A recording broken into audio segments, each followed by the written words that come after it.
대구 지역 그리고 경산, 청도 이쪽에서 계속해서 지금 코로나 바이러스 감염자들이 나오고 있습니다.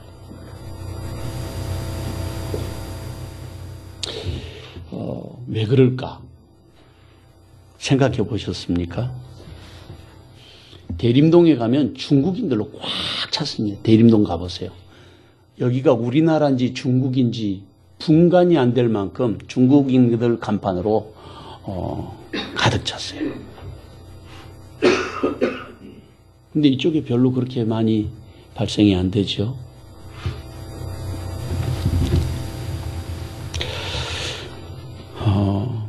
이 코로나 바이러스란 것은 감기 바이러스는 다 코로나 바이러스라고 합니다.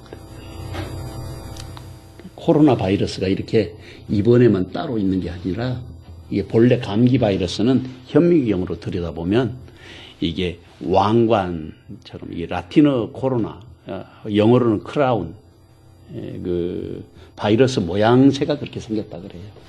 그래서 코로나 바이러스라고 그러는데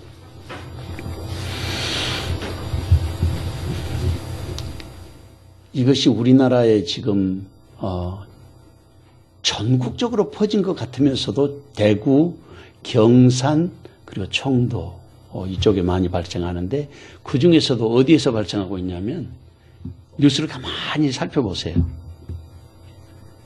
요양원에서 많이 발생하고 있습니다. 요양원.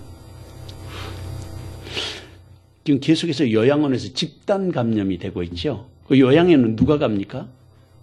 요양원에 가는 사람들이 연세 많으시고 집에서 돌보기 어려운 그러니까 이 건강이 그렇게 좋지 않은 분들이 주로 요양원에 가는데 요양원들이 대개 다 경제적으로 좀 어렵죠. 경제적으로 어렵다 보니까 그 일하는 그 사람들 있잖아요. 환자를 돌보는 사람들. 그분들이 대개 다 그 조선족들이라 그래요. 그리고 그 요양원에 지금 그 청도나 이쪽에 있는 요양원들은 대개 다 이제 이렇게 그 침대로 돼 있는 게 아니라 온돌로 해가지고 시트를 쭉 놓고 누워 계시는 이런 곳들이 많다 그럽니다.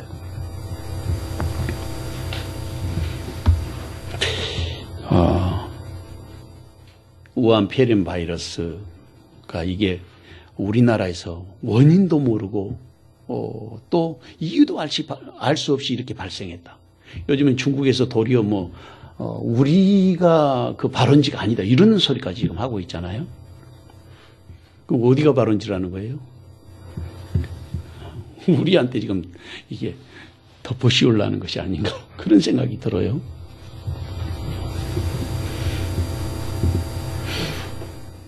그리고 또 한 가지 우리가 신문이나 방송에서 나오지 않는 아주 심각한 문제가 있는데 제가 이제 들은 정보인데 경산 지역에 이제 그 안마업소들 이런 곳에 많은 중국인들이 들어왔다 간답니다. 3개월짜리 여행 비자로 들어왔다가 한 달만 일하고 들어가는데 그분들이 하는 일들이 마사지 하는 거죠. 마사지 샵에서. 그 사람들이 중국 사람들인 거죠.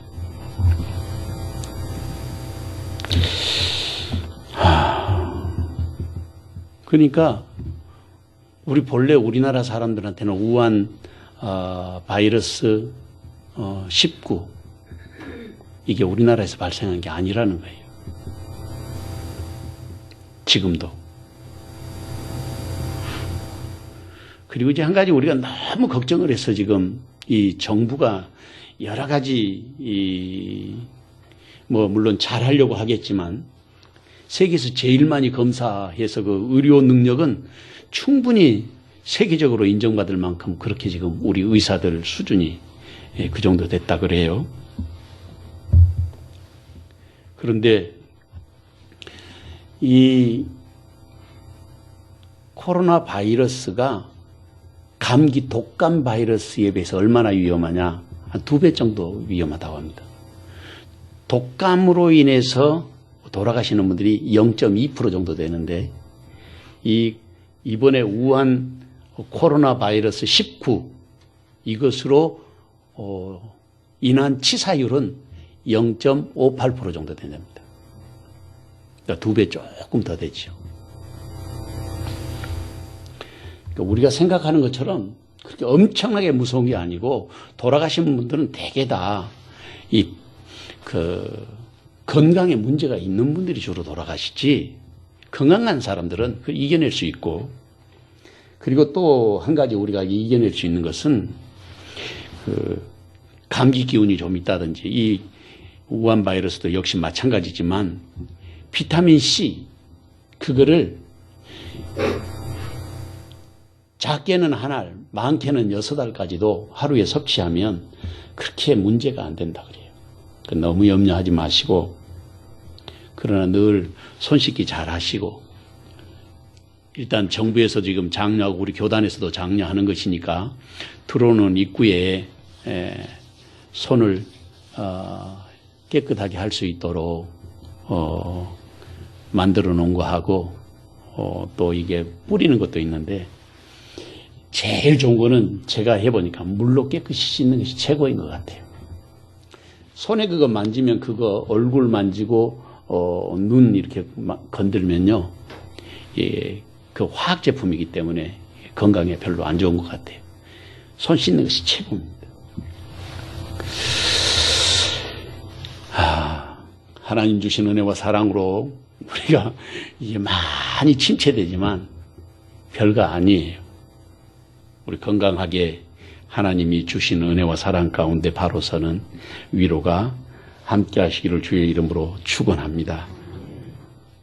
OEM 선교의 총재였던 조지 보원은 젊은 나이에 구원을 받고 예수님 앞에 자신의 일생을 드리기로 그렇게 이제 결심을 했습니다. 그것을 보고는 친구가 이 조지 보원에게 물어봤습니다. 구원받은 소감이 어떠냐? 그렇게 친구가 질문하니까 거기에 대해서 그렇게 대답했다 그래요. 나는 다시 돌아올 수 없는 강을 건넜다.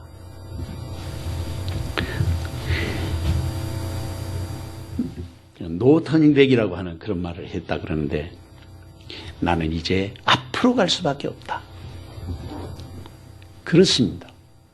우리 그리스도인들의 삶은 다시는 돌아가서는 안 되는 길, 돌아갈 수도 없는 길을 우리는 가야 하는 것입니다. 그것이 바로 생명의 다리죠. 생명으로 이어지는 다리, 영원으로 이어지는 다리. 그것을 우리는 예수를 믿는 믿음이라 그렇게 말할 수 있을 것입니다. 오늘 주님이 주신 이 귀하고 아름다운 말씀을 통해서 주님 신 깊은 믿음의 지혜를 얻어서 성숙하고 아름다운 믿음의 길을 함께 걷는 저와 여러분 되시기를 주님의 이름으로 축원합니다. 첫째로 믿음으로 사는 것은 하나님의 의로우심으로의 초대입니다. 하나님의 의로우심으로의 초대. 본문 1절에서 3절 말씀을 다 같이 한 목소리로 읽어보겠습니다. 그런즉 육신으로 우리 조상인 아브라함이 무엇을 얻었다 하리요?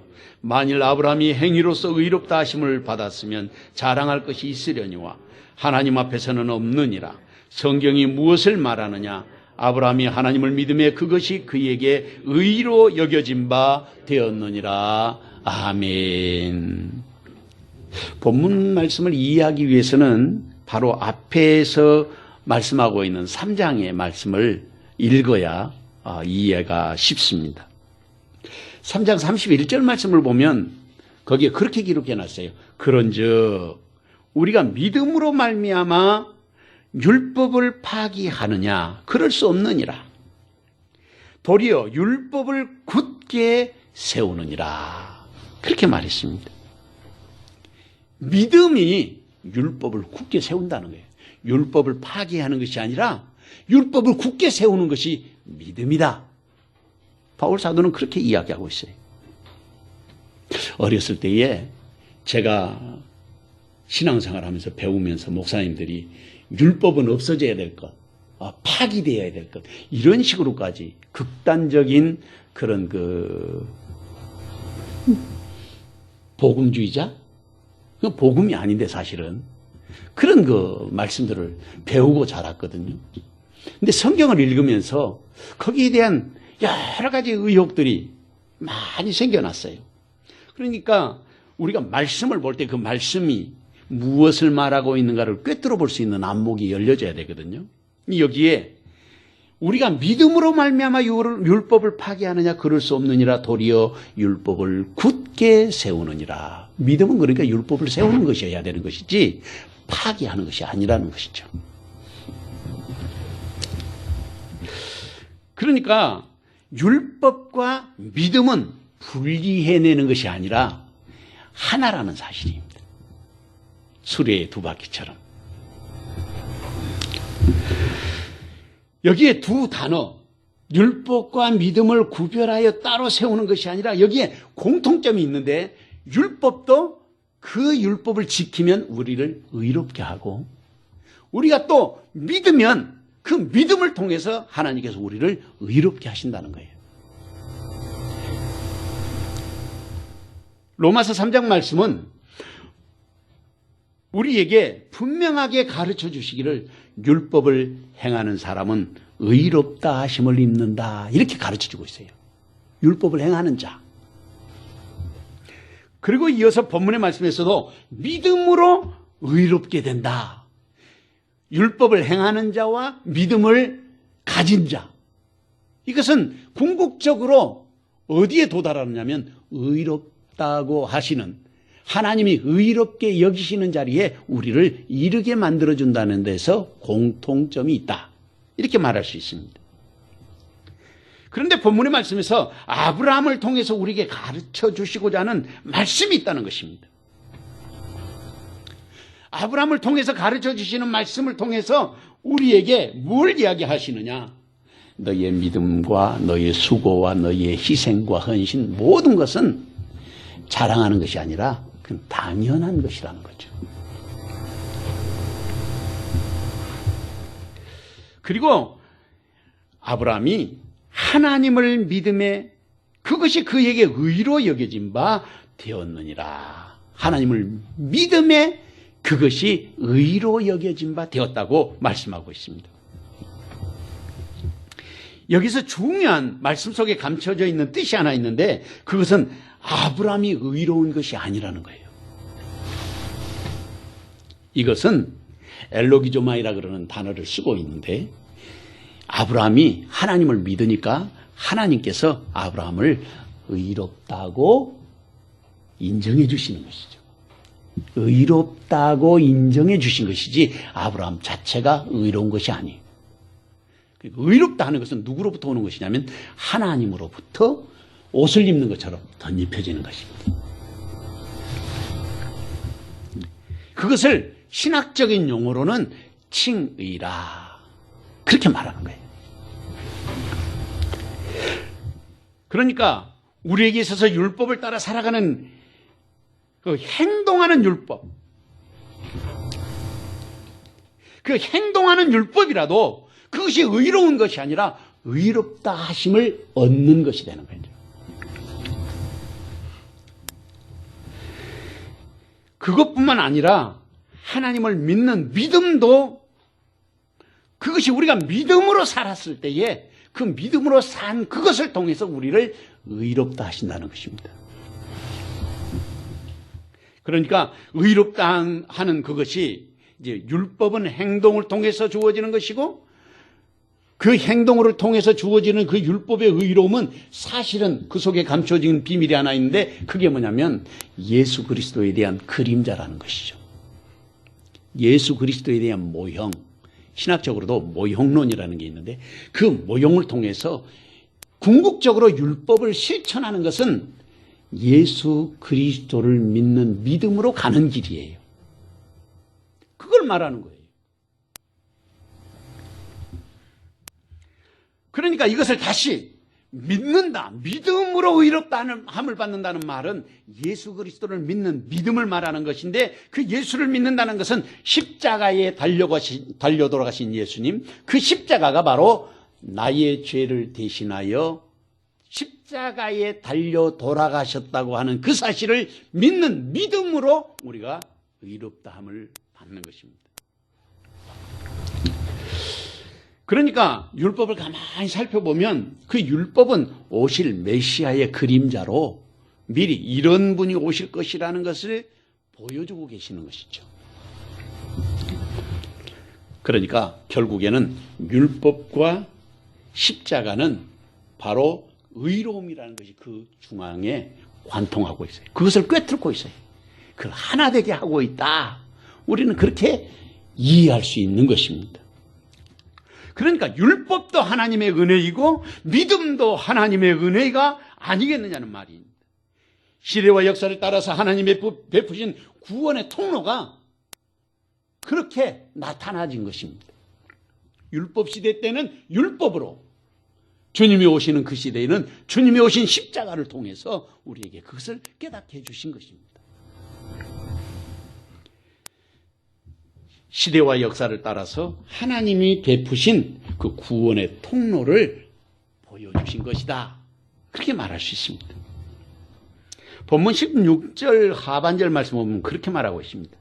율법에 속한 자에게뿐 아니라 뿐만 아니라 아브라함의 믿음에 속한 자에게도 그러하니 아브라함은 우리 모든 사람의 조상이라. 여기에 모든 사람, 판타알레테이아라 그러는데, 이게 모든 사람이라는 것은 무엇을 말하냐면 율법으로 의롭다 하심을 받은 사람이나 믿음으로, 하나님을 믿는 믿음으로 의롭다 하심을 받는 사람이라 모든 사람의 조상이다. 그렇게 해서 아브라함을 통해서 온 믿음의 사람들을 하나로 지금 설명하고 있는 것입니다. 우리가 믿는 믿음으로 사는 것을 자랑해야 되는 것이 아니라 그것은 사실은 당연한 거예요. 내가 주님 앞에 충성하고 헌신하는 것이 자랑해야 되는 것이 아니라 당연한 것입니다. 우리가 주일이 되면 하나님 앞에 예배하는 것도 당연합니다. 하루를 시작하면서 기도하는 것도 당연한 것입니다. 사람들에게 봉사하고 전도하는 것도 당연한 것입니다. 그리스도인이라면 그것이 당연한 일입니다. 우리가 모든 것을 드려도 갚을 수 없는 하나님의 사랑과 그 구원의 은혜를 어떻게 말로 다 표현할 수 있겠습니까? 믿음으로 사는 것은 하나님의 의로우심으로의 초대다. 그렇게 말할 수 있다 그 말이에요. 프랑스 교육학자이면서 철학자였던 장자크 루소가 종교, 특히 기독교에 대해서 매우 나쁜 그 인식을 가지고 있었습니다. 이 루소는 신은 존재하지 않으며 모든 종교는 거짓이다. 그런 생각을 가지고 있었습니다. 그러니까 무신론자였어요. 그런데 어느 날 영국에 강의를 하러 도보해협을 건너는 도중에 풍랑을 만났습니다. 배가 난파 위기에 처했는데 갑자기 루소가 하나님을 찾기 시작한 거예요.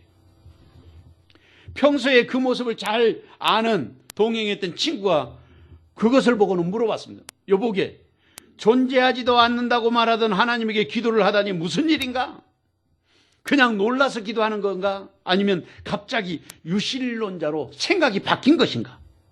그랬더니 루소가 그렇게 대답했다고 합니다. 지금은 정말 하나님이 계시는 것 같네. 그런데 무사히 풍랑을 다 뚫고 지나와서 영국에 도착했습니다. 그런데 풍랑을 맞이했을 때 그 생각은 간데없고 자기 했던 말도 다 잊어버리고 친구들과 함께 선술집에 가가지고 옛날 무신론자로 다시 돌아가 버리더라는 거예요.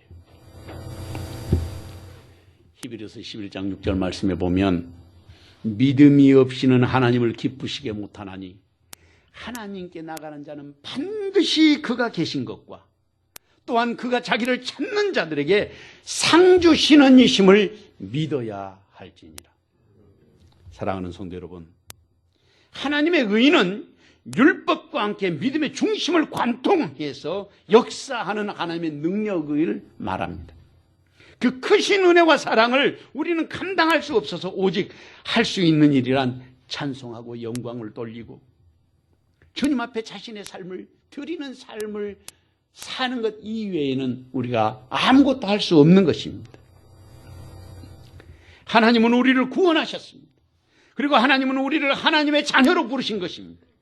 누가 하나님의 구원에 참여하는 사람입니까? 누가 자랑하지 않고 충성되게 주님의 영광을 위해서 살아야 하겠습니까? 주님은 그 자리에 지금 저와 여러분이 서 있기를 원하시는 것입니다.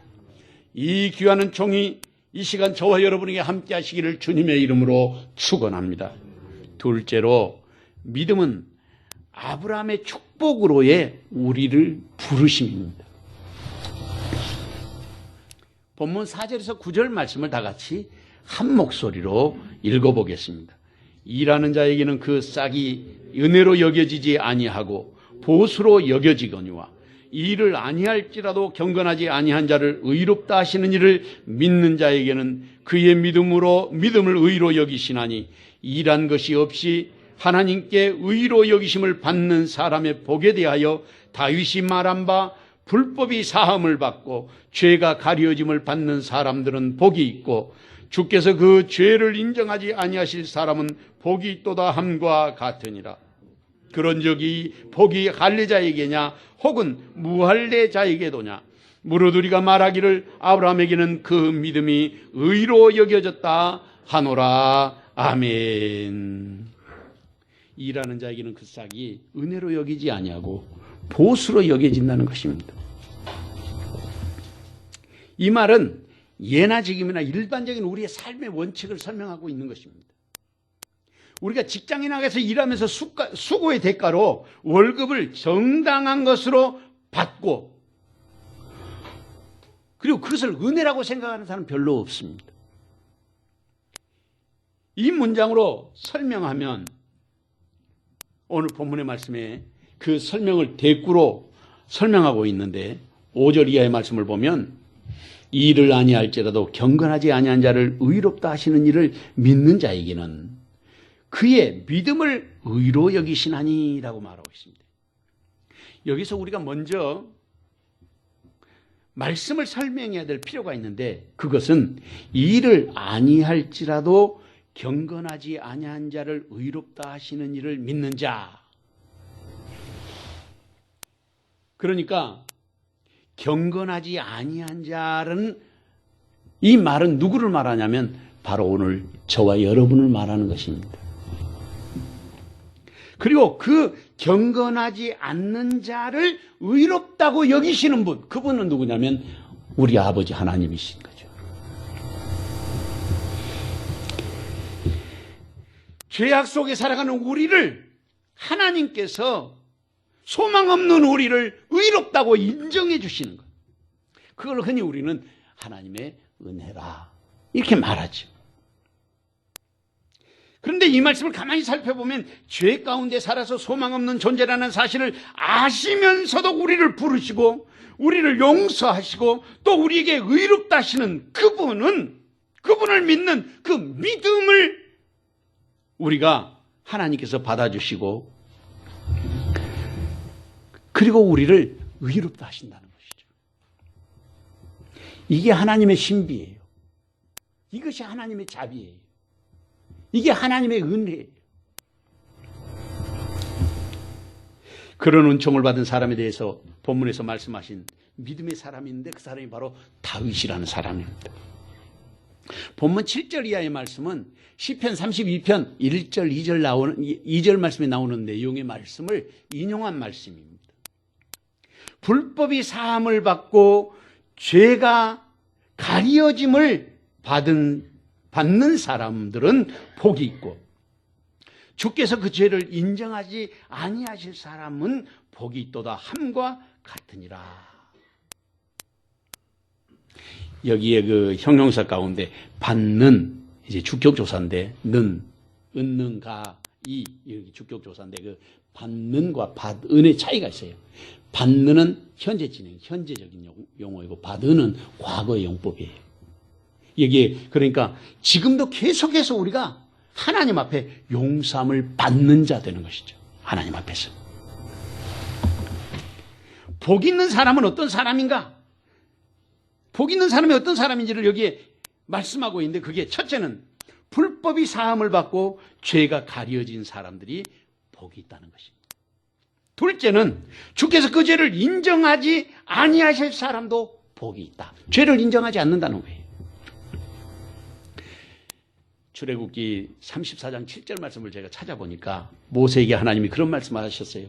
인자를 천대까지 베풀며 악과 과실과 죄를 용서하리라. 그 다음에 나오는 말이 아주 중요합니다. 그러나 벌을 면제하지는 아니하리라. 용서는 해주시는데 반드시 하나님께서 우리를 회초리로 때리시는 거예요. 벌을 면제하지는 않으시리라. 그러니까 우리가 믿음으로 살면서 때때로 우리 생각대로 살고 말씀을 어기면 하나님 용서해 주시는 건 맞아요. 근데 그냥 두지 않으시고 반드시 우리를 깨닫게 하십니다. 이 성경에서 하나님이 우리를 가르치시는 방법이에요.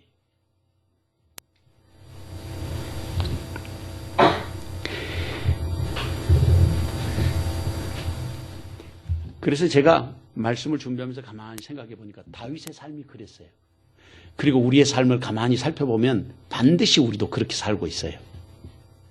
다윗이 우리아의 아내 밧세바를 범했습니다.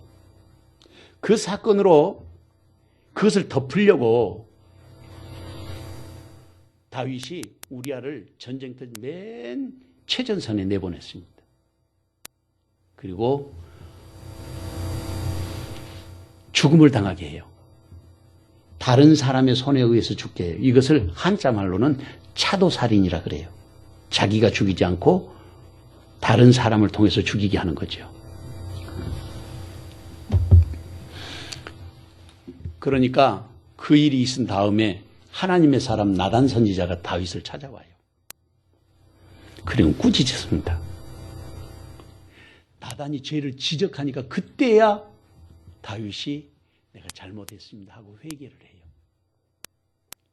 근데 나단이 굉장히 중요한 말씀을 거기서 선언하고 있습니다. 다윗에게 다윗이 회개했는데도 불구하고 나단이 하나님의 말씀을 전해요. 그게 뭐냐면 첫째는 밧세바에게서 난 아이가 죽을 거라는 거예요. 두 번째로는 하나님께서 너가 행한 그 일을 백주에 행하게 될 것이라, 당하게 될 것이 너도. 그 누구를 통해서 이 일이 벌어지게 되냐면 바로 아들인 압살롬, 자기가 가장 사랑하는 아들 압살롬을 통해서 이 일이 벌어지게 되는 거예요. 아버지를 배반하잖아요. 그리고는 아이도벨이라고 하는 최고의 지략가 모략가, 그 사람이 다윗이 도망하면서 남겨둔 후궁들, 그러니까 확률로 보면 자기 어머니죠. 후궁들을 천막을 치고 거기에서 동침해라. 그래야 아버지의 미움을 사게 될 것이다. 그게 아이도벨의 아이디어거든요. 망하는 길이죠. 그러나 그 일로 인해서 밧세바가 난 아이도 이 다윗이 3일간 금식을 했어도 하나님 그 생명을 불러가셨고, 그리고 이 사건도 하나님께서 그 일이 이루어지게 하는 것입니다. 그러니까 하나님께서 오늘 본문의 말씀을 보면 하나님이 내리신 그 벌, 그거는 우리를 징계하시고 돌이키기 위해서 가르치시는 교훈으로 늘 우리에게 하시는 것이죠. 우한, 폐렴, 코로나 바이러스 19, 2019, 2019년에 발생했다는 뜻이죠. 전 세계를 지금 휩쓸고 있습니다. 우리는 하나님의 음성을 들어야 하겠습니다. 이것을 통해서 하나님께서 우리에게 들려주시는 말씀이 있어요. 이게 하나님이 내리시는 징벌이잖아요. 지금 뉴스에 의하면 이게 전 세계를 지금 휩쓸고 있고, 그리고 아프리카에서 사우디아라비아로, 사우디아라비아에서 이란으로, 이란에서 중국으로 지금 넘어오는 3천억 마리의 메뚜기 떼가 지금 계속해서 동진하고 있다고 합니다. 중국도 그걸 막으려고 지금 오리떼가 이 메뚜기를 엄청나게 먹는다고 합니다. 그래서 그걸 왕창 지금 준비해 놓고 있다는 뉴스를 제가 봤습니다. 지난 1월 28일 제가 작년에 잠깐 언급을 했던 적이 있는데, 트럼프 대통령이 중동 평화협정을 지금 체결하려고 평안을 내놨습니다. 그래서 제가 듣기만 하면 안 될 것 같아서 백악관 홈페이지에, 미국의 백악관 홈페이지에 들어가서 트럼프의 그 평안을 쭉, 요즘에는 얼마나 좋은 세상인지 몰라요. 여기서 미국에 있는 백악관에 올려놓은 글을 다 읽어볼 수가 있어요. 그것이 이루어지면 어쩌면 예루살렘의 제3성전이 신속하게 건축될 수 있을 것입니다. 그 시점에 우리가 와 있는 거예요. 우리 역사 속에서. 우리가 시대적 상황을 보고 또 영적인 우리의 안목이 열려져서 하나님이 우리를 부르시는 그 음성에 어떻게 응답하여야 할 것인가, 이것을 늘 기도하면서 물어야 하겠습니다. 하나님께서 용서하심을 통해서 주어지는 복은 누구에게 임하는 것인가, 그걸 가르쳐 주는데 9절 말씀해 보면, 그런즉 이 복이 할례자에게냐 혹은 무할례자에게도냐, 무릇 우리가 말하기를 아브라함에게는 그 믿음이 의로 여겨졌다 하노라, 그렇게 말하고 있어요. 앞에서도 말씀을 통해서 설명드렸던 것처럼 아브라함을 통해서 주시는 복은 할례자에게라고 말하는 것도 아니요, 무할례자에게라고 말하는 것도 아닙니다.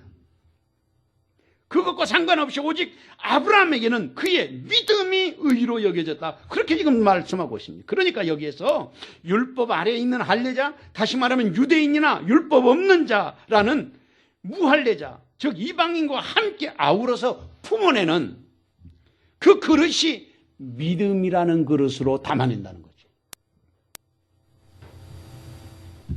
아브라함이 살아간 믿음의 삶은 지금도 그 축복의 영역이 그대로 이어지고 있는 것을 오늘 본문에서 우리에게 가르쳐주고 있는 것입니다. 윌버 체프맨이라고 하는 사람이 나중에 이제 목사님이 되셨는데, 무디 선생님이 집회에 참석했습니다. 이 윌버 체프맨은 굉장히 유명한, 무디를 이어서 무디 그 섬겼던 교회의 그 다음 담임 목사님이셨어요. 우리나라에도 1910년, 1907년에 평양 대부흥회가 있었고, 그리고 1909년과 1910년에 우리나라에 선교사님들이 부흥운동을 위해서 대거 한국에 찾아옵니다. 그때 이 윌버 체프만도 우리나라에 찾아왔다고 합니다. 조선에. 무디 선생님이 그날도 복음에 대해서 증거를 하고 있었는데, 집회가 끝난 후에 체프맨이 무디를 찾아왔습니다. 무디 선생님, 저는 거듭남에 확신이 없습니다. 그러니까 이 무디 선생님이 뭐라고 물어봤냐면, 당신은 예수 그리스도를 믿습니까?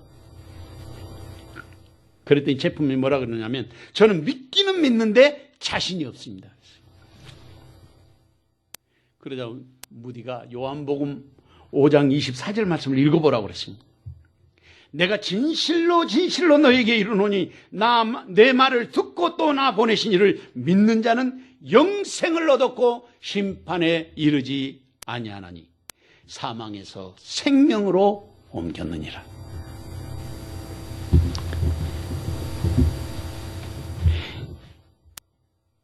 그래서 이 질문을 다시 하게 됐습니다. 제프맨에게 이것을 믿냐고 물어봤습니다. 그랬더니 제프맨이 믿는다고 대답했습니다. 그러니까 또다시 무디 선생님이 물어봤어요. 그러면 당신에게 영생이 있습니까? 그랬더니 글쎄요. 그걸 제가 잘 모르겠어요. 무디가 그래서 한 번 더 읽어보라 그랬습니다. 믿는 자는 영생을 얻었고,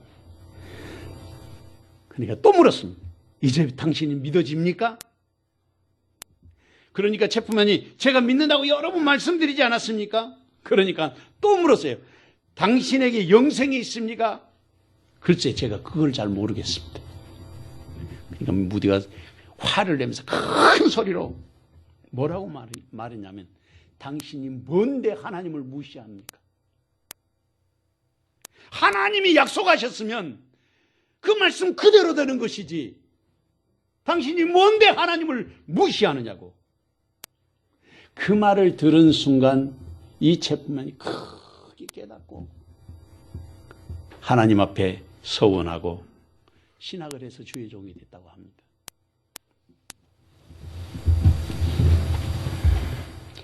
갈라디아 3장 26절에서 28절 말씀에 보면 너희가 다 믿음으로 말미암아 그리스도 예수 안에서 하나님의 아들이 되었으니 누구든지 그리스도와 합하기 위하여 세례를 받은 자는 그리스도로 옷 입었느니라.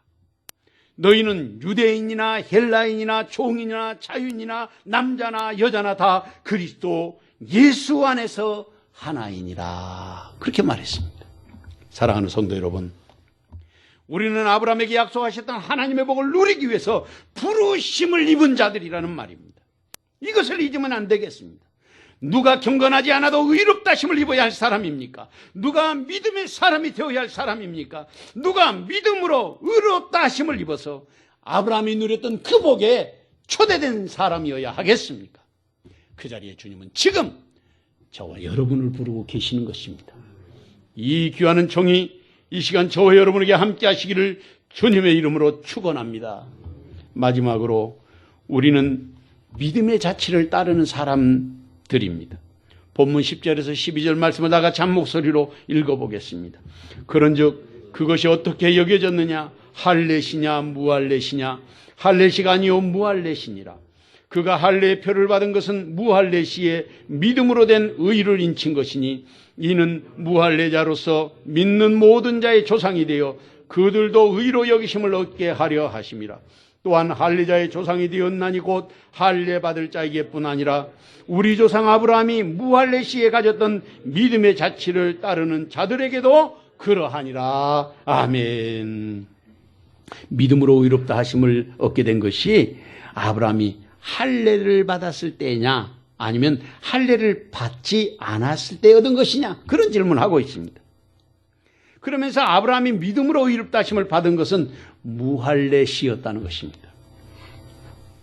그러면 할례는 무엇인가?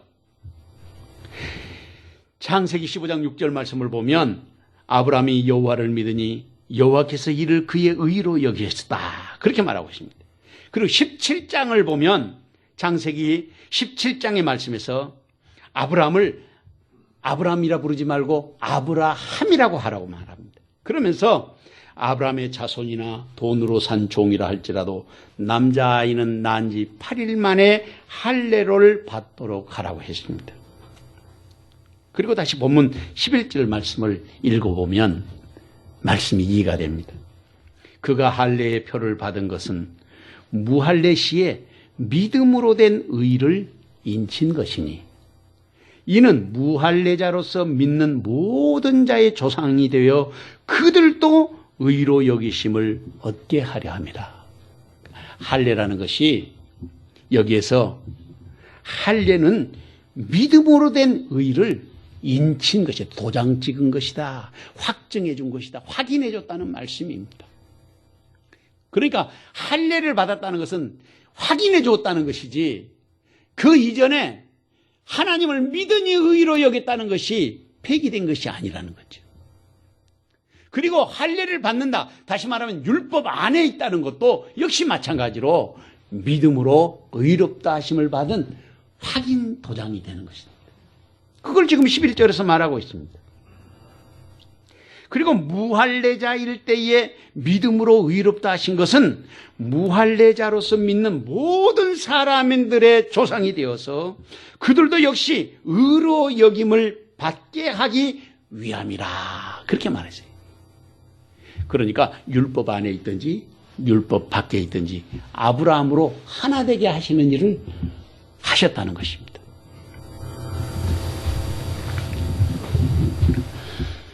여기에서 우리는 한 가지 발견할 수 있는 것이 있는데, 그것은 바로 하나님의 비전이에요. 하나님이 우리를 구원하시기 위한 하나님의 비전, 이것을 신학적인 용어로는 미쇼데이라 그래요. 하나님의 선교. 하나님이 우리를 구원하시기 위한 그 계획이 이미 아브라함 때부터 있었다고 하는 것을 오늘 로마서 4장에서 우리에게 가르쳐주고 있는 것이죠.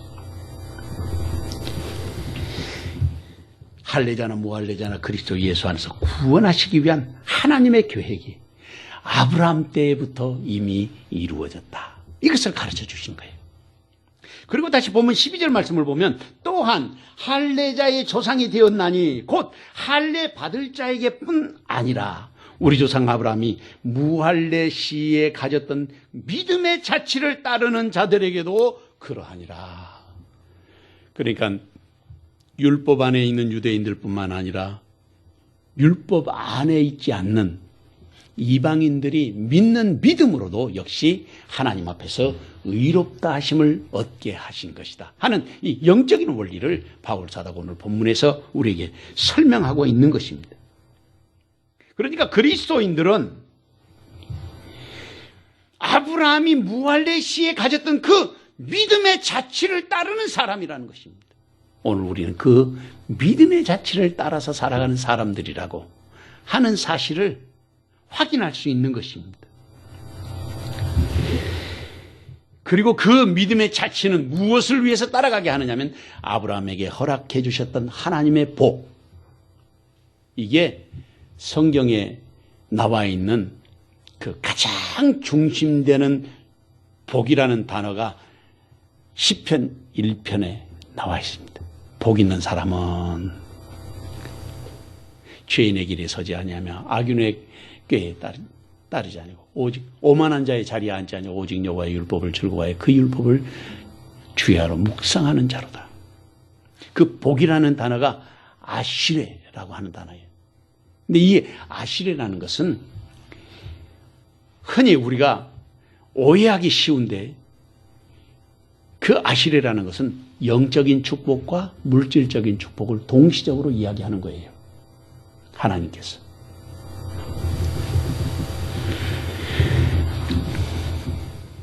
그러니까 하나님께서 복을 주시는 이 아브라함의 축복, 우리가 창세기 12장 1절 2절 말씀을 읽어보면 아브라함에게 주신 그 복이 뭐냐면 너가 모든 민족의 복의 근원이 될 것이라고 말씀하고 있습니다. 그런 말씀 안에 살아가야 할 사람이 누구냐?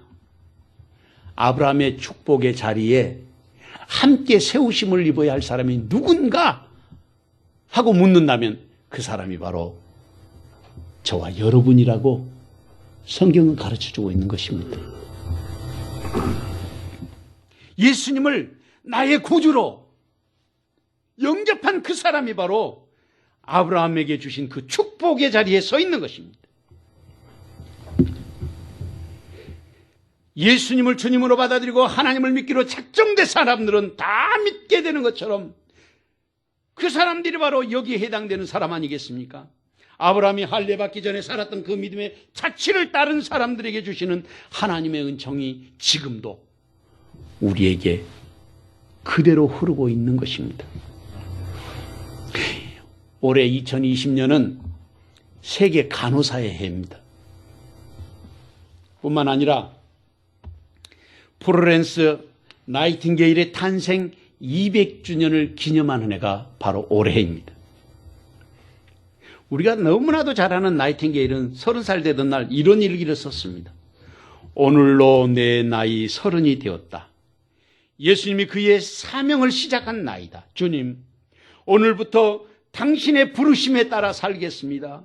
유치했던 생각은 이제 버리고 나를 세상에 태어나게 하신 주님의 목적에 따라 순종하겠습니다.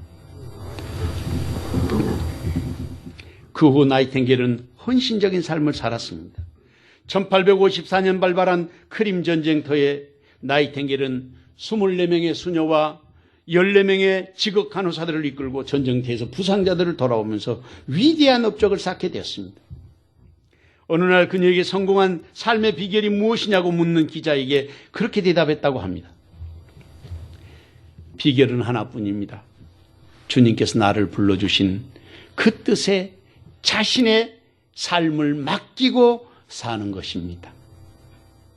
베드로전서 2장 21절 말씀에 보면 이를 위하여 너희가 부르심을 받았으니 그리스도도 너희를 위하여 고난을 받으사 너희에게 본을 끼쳐 그 자취를 따라오게 하려 함이니라. 사랑하는 성도 여러분, 하나님 앞에서 의로 여기심을 받는 사람이 되어야 하지 않겠습니까? 아브라함이 받은 그 복을 함께 누릴 사람을 초대하고 계십니다.